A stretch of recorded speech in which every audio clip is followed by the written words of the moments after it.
아들이 뇌출혈로 쓰러진 날 응급실 바닥에 몸을 들이누운 채 울부짖던 며느리 니네 모습이 아직도 눈에 선합니다. 살아야 해요. 제발 눈 좀 떠요. 그녀의 절규가 차갑게 울려 퍼질 때 제 가슴은 철렁 내려앉고 숨이 막혀 버렸습니다. 저는 올해 66살이에요. 남편을 먼저 보내고 두 아이를 홀로 키우며 살아왔습니다. 새벽마다 좌판을 펴고 과일을 팔았고 밤이면 온몸이 녹초가 되어 쓰러지곤 했습니다. 손마디는 갈라지고 허리는 휘었지만 아이들이 자라는 모습 하나만으로 버틸 수 있었습니다. 아들은 착하고 성실했지만 40이 넘도록 혼자라는 사실이 늘 제 가슴을 짓눌렀습니다. 밤마다 저 아이가 평생 혼자라면 어쩌나 하는 생각에 잠을 설치곤 했습니다. 그러던 어느 날 아들이 제게 조심스럽게 말했습니다. 엄마, 저 베트남에서 결혼하려 합니다. 그 말이 떨어지자 귀가 멍해졌습니다. 낯선 나라에서 아내를 데려온다니 두려움이 앞섰습니다. 말도 풍습도 다른데 과연 우리 집에 잘 적응할 수 있을까? 걱정이 꼬리를 물었지만 아들의 눈빛은 단단했습니다. 엄마, 저도 가정을 꾸리고 싶습니다. 그 결심이 너무 절실해서 저는 더 이상 반대하지 못했습니다. 그렇게 해서 베트남 며느리 린이 우리 집에 들어왔습니다. 처음 본 그녀는 작은 체구에 수줍은 미소를 짓고 있었습니다. 서툰 한국말로 어머니, 잘 부탁드립니다라며 허리를 깊이 숙였습니다. 그 모습에 제 마음이 조금 누그러졌습니다. 린은 낯선 나라에서도 힘든 기색을 보이지 않았습니다. 아침이면 먼저 부엌 불을 켜고 밥을 지었고 식탁에 앉으면 늘 저에게 반찬을 권했습니다. 어머니, 드세요. 발음은 서툴렀지만 마음만은 따뜻했습니다. 그 한마디에 눈물이 차오르기도 했습니다. 아들도 결혼 후 달라졌습니다. 늘 무표정하던 얼굴에 웃음이 늘었고 식탁에서 오늘 아내가 끓여준 국이 맛있더라고 자랑하듯 말하곤 했습니다. 그 순간 제 마음도 풀렸습니다. 오랫동안 사라졌던 웃음이 다시 집안에 돌아왔기 때문입니다. 결혼한 지 1년쯤 되었을 무렵 저는 속으로 수없이 고마워했습니다. 린이 우리 집에 와줘서 참 다행이다. 그렇게 평온이 찾아왔다고 믿었습니다. 그런데 어느 날 아침 모든 것이 무너져 내렸습니다. 출근 준비를 하던 아들이 갑자기 머리를 움켜쥐더니 그대로 쓰러졌습니다. 엄마 한마디를 남기고 의식을 잃었습니다. 심장이 얼어붙은 저는 며느리의 비명과 함께 구급차에 올랐습니다. 병원에 도착하자마자 수술실로 들어간 아들을 바라보며 린은 응급실 바닥에 들이누운 채 울부짖었습니다. 저 혼자 두고 가지 마세요. 살아야 해요. 그 울음은 복도에 울려 퍼졌고 저는 그 자리에 주저앉아 눈물만 흘렸습니다. 오랜 시간이 흐른 뒤 수술실 불빛이 꺼졌습니다. 의사가 무겁게 입을 열었습니다. 생명은 붙잡았습니다. 하지만 출혈이 심해 다리에 마비가 왔습니다. 앞으로 긴 재활이 필요합니다. 그 말을 듣는 순간 눈물이 왈칵 쏟아졌습니다. 살아준 것만으로도 감사했지만 앞길이 얼마나 험할지 알 수 있었습니다. 침대에 누워있는 아들의 얼굴은 창백했습니다. 숨은 이어졌지만 눈빛은 절망으로 가득했습니다. 그 옆에서 린은 그의 손을 꽉 잡으며 속삭였습니다. 걱정하지 마세요. 제가 곁에 있을게요. 끝까지 함께할 거예요. 그 목소리는 떨렸지만 의지는 굳건했습니다. 저는 그 모습을 보며 눈물이 솟구쳐 고개를 떨궜습니다. 그날 이후 우리 집의 모든 날이 바뀌었습니다. 웃음 대신 침묵이, 평온 대신 고통이 찾아왔지만 제 마음 깊은 곳에서는 알았습니다. 린이 곁에 있는 한 우리는 끝내 버틸 수 있을 거라는 걸요. 수술을 마치고 깨어난 아들은 처음 며칠 동안 아무 말도 하지 않았습니다. 침대에 누운 채 천장만 바라보다가 움직이지 않는 다리를 내려다보곤 눈을 감아버렸습니다. 그 표정은 절망으로 얼어붙어 있었습니다. 며느리 린이 다가가 손을 잡으려 하자 아들은 거칠게 뿌리치며 소리쳤습니다. 다 내 탓이야. 내가 우리 집에 들어온 뒤로 모든 게 꼬였어. 그 말은 제 가슴을 날카롭게 베었습니다. 린의 눈에도 눈물이 맺혔지만 그녀는 끝내 무너지지 않았습니다. 고개를 숙인 채 낮은 목소리로 대답했습니다. 당신, 저 때문이 아니에요. 우리 같이 이겨내요. 제가 곁에 있잖아요. 하지만 아들은 얼굴을 돌려버렸습니다. 그리고는 이불을 움켜쥔 채 주먹으로 내리치며 울부짖었습니다. 차라리 죽는 게 낫겠다. 이렇게 사느니 차라리. 그 순간 제 심장은 무너져 내렸습니다. 린이 간호사실에 잠시 다녀온 사이 아들은 허공을 향해 소리쳤습니다. 어디 갔어? 날 버린 거야? 나 혼자 두지 마. 그러다 린이 다시 들어오면 눈물로 매달렸습니다. 미안하다. 떠나지 마라. 내가 없으면 난 못 살아. 욕설과 원망, 울음과 애원이 하루에도 몇 번씩 반복되었습니다. 그런 아들을 바라보는 제 가슴은 먹먹했고 눈물은 늘 목구멍까지 차올랐습니다. 하지만 리는 단 한 번도 자리를 비우지 않았습니다. 낮에는 간병인이 되어 아들의 몸을 닦아주고 죽을 떠먹이며 굳은 다리를 주물렀습니다. 밤이 되면 오토바이에 올라 배달을 나갔습니다. 비바람이 몰아치는 새벽에도 눈발이 흩날리는 겨울밤에도 리는 멈추지 않았습니다.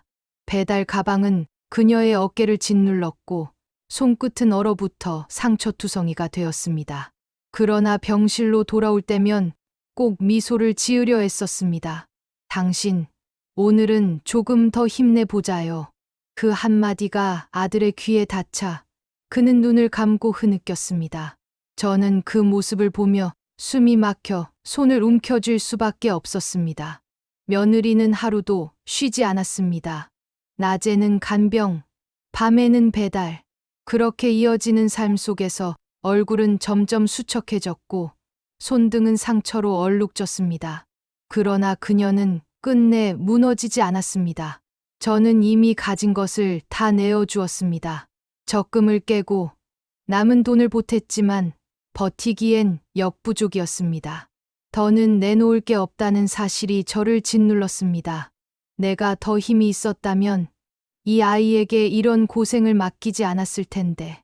그 죄책감은 밤마다 제 가슴을 무겁게 눌렀습니다. 어느 날 새벽, 린이 배달을 마치고 돌아와 병실 의자에 몸을 기댔습니다. 잠시 눈을 붙이는 그녀의 얼굴은 창백했고 입술은 터져 있었습니다. 그 모습을 보자 제 눈물이 터져 나왔습니다. 그 순간 아들이 눈을 뜨더니 린을 향해 손을 뻗었습니다. 내가 없으면 난 아무것도 못해. 미안하다. 린은 피곤한 얼굴로 미소를 지으며 대답했습니다. 걱정 마요. 전 항상 여기 있을 거예요. 저는 그 장면을 보며 속으로 절규했습니다. 이 집안을 붙잡고 있는 건 나도 아들도 아닌 저 며느리다. 그 사실이 미안하면서도 고마워서 매일 밤 하늘을 향해 기도할 수밖에 없었습니다. 하늘이시여, 제 아들과 며느리를 지켜주소서. 이 아이들이 무너지지 않게 해주소서. 그렇게 하루하루가 이어졌습니다. 아들은 여전히 절망과 분노 속에서 흔들렸고 린은 끝까지 그 옆을 지켰습니다. 저는 그 모습을 보며 언젠가 이 헌신에 보답해야 한다는 생각만 품을 수 있었습니다. 아들이 쓰러지고 시간이 흐르면서 병원비는 끝없이 불어났습니다. 린은 배달을 나가며 한 푼, 두 푼 보태려 했지만 그건 바다에 물 한 방울 떨어뜨리는 것에 불과했습니다. 저는 적금을 깨고 통장에 있던 돈을 모두 꺼내 썼습니다. 그러나 매달 밀려드는 병원비와 재활비를 감당하기에는 역부족이었습니다. 그러던 어느 날 부동산에서 전화가 걸려왔습니다. 어머니, 말씀하셨던 산에 매입자가 나타났습니다. 이번엔 확실합니다. 그 말을 듣는 순간 심장이 내려앉는 것 같았습니다. 그 산은 남편이 살아있을 때부터 지켜온 땅이었습니다. 정임아, 이 산은 우리 집의 뿌리다. 힘들어도 쉽게 팔지 마라. 그의 목소리가 귓가에 맴돌았습니다. 남편이 떠난 뒤에도 저는 그 말을 가슴에 새기며 그 땅을 붙잡고 살아왔습니다. 그러나 현실은 달랐습니다. 눈앞에는 병실에서 고통스러워하는 아들, 하루도 쉬지 않고 배달을 나가며 얼굴이 초췌해져 가는 며느리 린이 있었습니다. 저는 결국 결심했습니다. 남편이 남겨준 삶보다 지금 내 앞에 아이들이 더 소중하다. 부동산 사무실에서 서류에 도장을 찍는 순간 눈물이 왈칵 쏟아졌습니다. 그 산은 결국 20억에 팔렸습니다. 통장에 돈이 들어오자 먼저 밀린 병원비와 치료비를 모두 정리했습니다. 숨이 트이는 듯했지만 가슴은 허전했습니다. 그리고 저는 린을 불렀습니다. 병실 의자에 앉아있던 그녀 앞에 통장을 내밀며 말했습니다. 얘야, 이제 병원비는 내가 다 낼 테니 너는 신경 쓰지 마라. 내가 할 일은 단 하나다. 우리 아들 곁에서 재활할 때 끝까지 붙어 있어 주는 거다. 린은 놀란 눈빛으로 저를 바라봤습니다. 저는 덧붙였습니다. 이 통장에 오늘 첫 돈을 넣어뒀다. 앞으로 매달 500만 원씩 넣어줄 거다. 그러니 생활비 걱정은 말고 아들만 지켜다오. 린은 떨리는 손으로 통장을 열었습니다. 거기에는 500만 원이 찍혀 있었습니다. 그녀는 눈물이 그렁해져 제 앞에 고개를 숙였습니다. 어머니, 이건 너무 큰 돈이에요. 전 받을 수 없어요. 저는 단호하게 고개를 저었습니다. 아니다. 내가 아니었다면 우리 아들은 이미 무너졌을 거다. 이건 고마움이자 내 삶을 위한 최소한의 보답이다. 받아라. 린은 두 손으로 통장을 꼭 쥐며 울음을 터뜨렸습니다. 어머니, 저한테 이런 걸 다, 전 그냥 옆에 있는 걸로 충분했는데 그 말에 제 가슴은 먹먹해져 아무 대답도 할 수 없었습니다. 그날 밤 저는 창밖 노을을 바라보며 속으로 남편에게 중얼거렸습니다. 여보, 당신이 지키라던 산은 떠나보냈어. 대신 이 아이가 우리 집을 지키고 있네. 나는 이제 이 아이를 지켜주려 해. 비록 산은 떠나보냈지만 그날 저는 확신했습니다. 우리 집은 아직 무너지지 않았다는 걸. 린이 곁에 있는 한 아들도 다시 일어설 수 있다는 걸요. 산을 팔고 난 뒤 병원비와 생활비 걱정은 조금 덜어졌습니다. 린의 어깨에서 가장 큰 짐이 내려간 것 같아 제 마음도 한결 가벼워졌습니다. 그때부터 아들은 본격적으로 재활에 매달리게 되었습니다. 처음에는 휠체어에서 내려 평행봉 앞에 서는 것조차 버거웠습니다. 물리치료사가 그의 몸을 잡아 일으키면 이마에 땀이 송골송골 맺혔습니다. 못하겠어. 다리에 감각이 없어. 그가 고개를 떨구며 중얼거릴 때마다 저는 가슴이 철렁 내려앉았습니다. 그 순간마다 린은 그의 옆에 서서 손을 잡아 주었습니다. 할 수 있어요. 조금만 더 해봐요. 저는 항상 옆에 있어요. 린의 목소리는 떨림이 없었습니다. 그 격려의 아들은 이를 악물고 다시 몸을 세웠습니다. 평행봉을 붙잡고 비틀거리던 날이 떠오릅니다. 아들은 이마를 찡그리며 한 발을 앞으로 내디디려 했습니다. 그러나 무릎이 휘청이며 그대로 주저앉고 말았습니다. 차라리 안 하겠다. 아무 소용없어.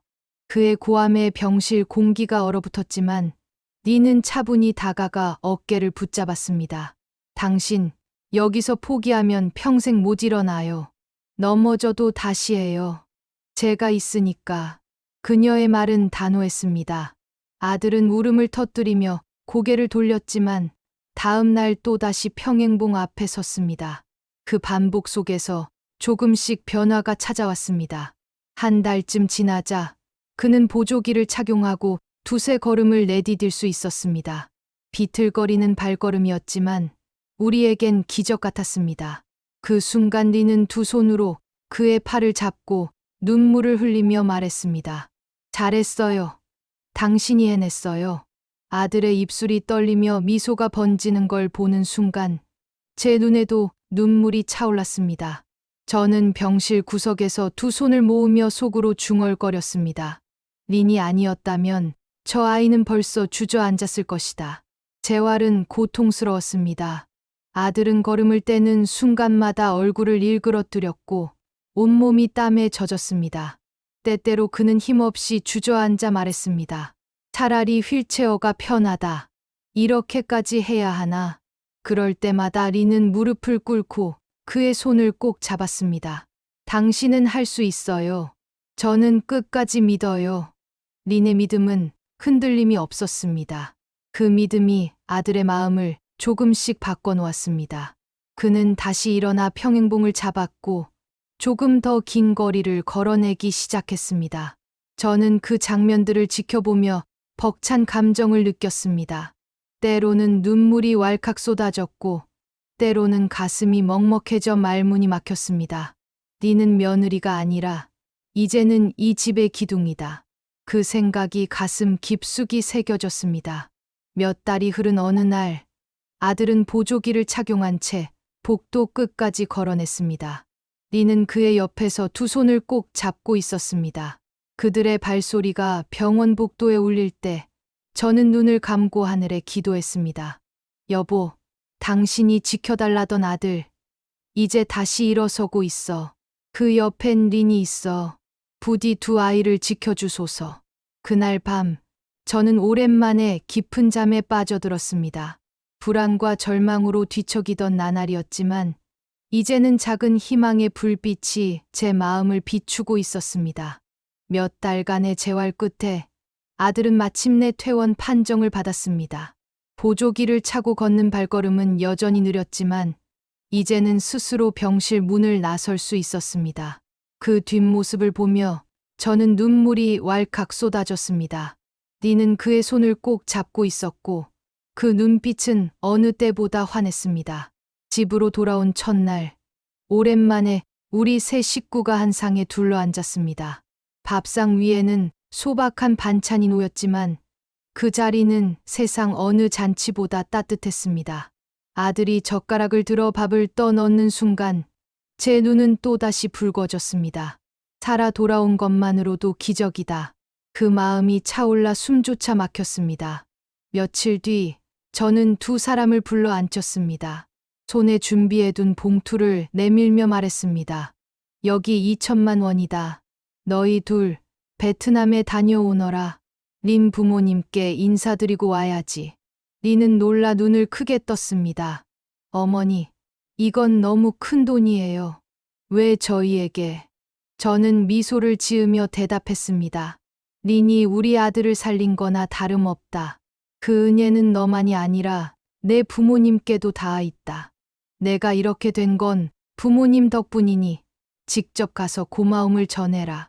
린은 손으로 입을 가리고 눈물을 글썽였습니다.